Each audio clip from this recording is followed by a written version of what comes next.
घोर कलयुग में महात्मा का वर्णन करने से मनुष्य को कितना परम लाभ प्राप्त होता है।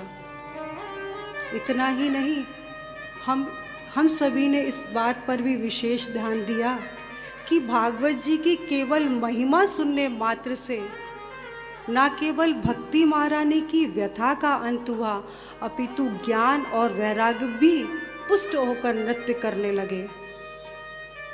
यहाँ तक कि यदि कोई पापी से पापी हो, जिसने जीवन पर्यंत सिर्फ पाप ही किया हो, पाप कार्यों में ही रत हो, संलग्न हो, ऐसा पापी, ऐसा दुराचारी भी यदि श्रीमद् भागवत कथा का श्रवण निरंतर 7 दिनों तक ध्यान पूर्वक करता है तो वह भी भगवत धाम का अधिकारी होता है। इस बात का प्रमाण हमें श्री सनकादिक मुनियों ने धुंधकारी प्रसंग से दिया। आज हम श्री भागवत जी के मूल में प्रवेश करेंगे। भागवत जी में 18,000 श्लोक, 335 अध्याय और 12 स्कंद हैं। श्री वेदव्यास जी महाराज श्री भागवत जी का प्रथम स्कंद आरंभ करने से पूर्व कुछ श्लोक का गायन करते हैं। जन्मादस्य यतोऽन्वयादितरतश्च चार्थेष्वभिज्ञस्वराट् तेने ब्रह्महृदाय आदिकवये मुह्यन्ति यत्सूरयः तेजो वारिमृदां यथा विनिमयो त्रिसर्गो मशा धाम्ना स्वेन सदा निरस्तकुहकं सत्यं परं धीमहि धर्मः प्रोज्झितकैतवोऽत्र परमो निर्मत्सराणां सतां वेद्यं वास्तवमत्र वस्तु शिवदं तापत्रयोन्मूलनम् श्रीमद्भागवत महामुनि कृते किं वा परैरीश्वरः श्रद्धो हृद्यवरुध्यतेत कृतभिः शुश्रूभिस्तत्क्षणात् निगमकल्पतरोर्गलितं फलं शुकमुखादमृतदिव्यसंयुतं पीबत भागवतं रसमालयं मुहुरहो विकारस्य भावुका। इन 3 श्लोकों के माध्यम से श्री वेदव्यास जी महाराज ने मंगलाचरण प्रारंभ किया और सत्यम परम धीमहि कहकर भगवान श्री कृष्ण को प्रणाम किया।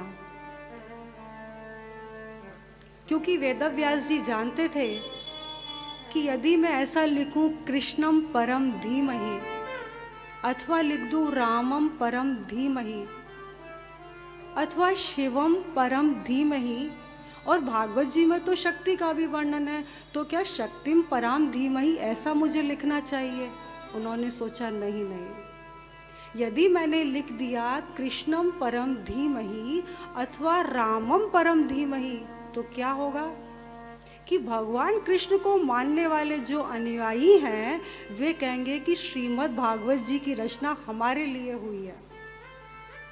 यदि लिखेंगे कि रामम परम धीमहि तो भगवान श्री राम को मानने वाले अनुयायी कहेंगे यह तो हमारे मत का ग्रंथ है।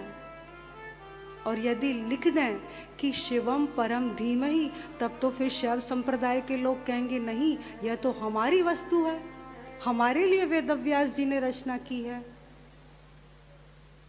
और यदि शक्तिम पराम धीमहि ऐसा लिख दिया जाए तो फिर शाक्त संप्रदाय के लोग कहेंगे कि नहीं, यह अद्भुत ग्रंथ की रचना सिर्फ हमारे लिए हुई है। तो वेदव्यास जी महाराज ने किसी भी मत, संप्रदाय, मजहब, धर्म आदि सभी से हटकर कह दिया कि सत्यम परम धीमहि, क्योंकि सत्य ही कृष्ण है, सत्य ही राम है, सत्यम शिवम सुंदरम।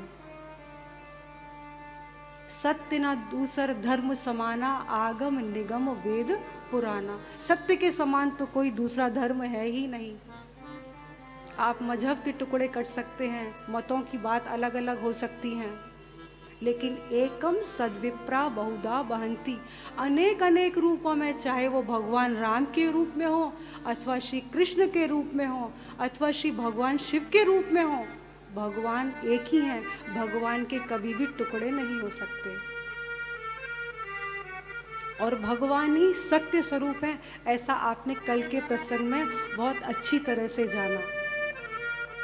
कुछ लोग कहते हैं कि हम भी सत्य का पालन करना चाहते हैं, अनुशीलन करना चाहते हैं और करते भी हैं, लेकिन क्या होता है, बहुत कठिनाई का सामना करना पड़ता है। और यह बात सत्य है कि यदि कोई सत्य का अनुशीलन करेगा, उस पर विपत्तियां आएंगी, कठिनाइयां आएंगी, लेकिन वह मनुष्य जो सत्य का अनुशीलन कर रहा है वह कभी पराजित नहीं हो सकता।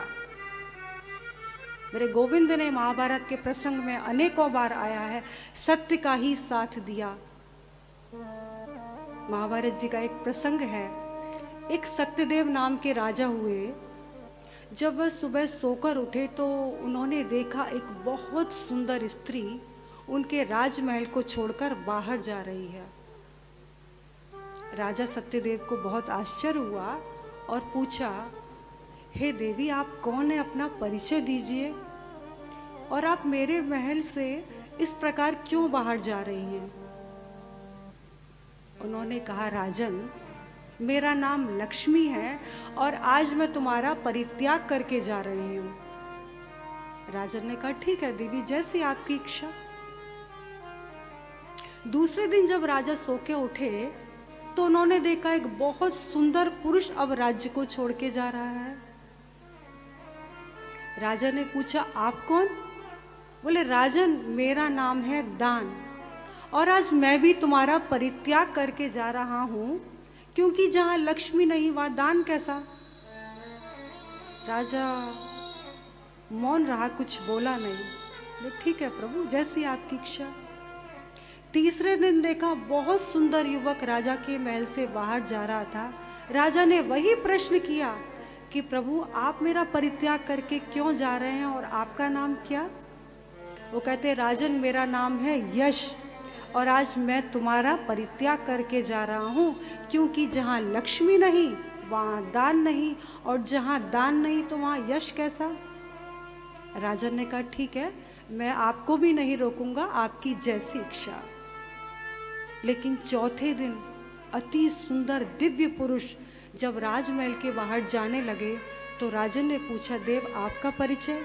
बोले, मैं हूं सत्य और आज राजन मैं तुम्हारा परित्याग करके जा रहा हूं। राजन बोला, नहीं नहीं प्रभु, मैंने अपने जीवन में आपको कभी नहीं छोड़ा, अनेकों विपत्तियों का सामना किया।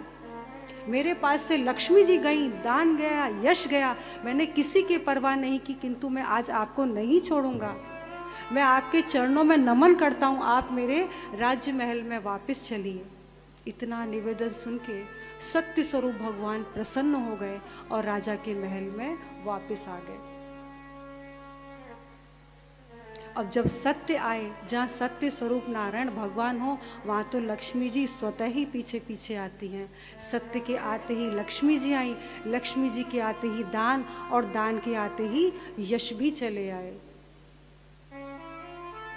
तो भागवत जी के पहले श्लोक में श्री वेदव्यास जी महाराज ने भगवान का ध्यान किया है, सत्यम परम धीमहि।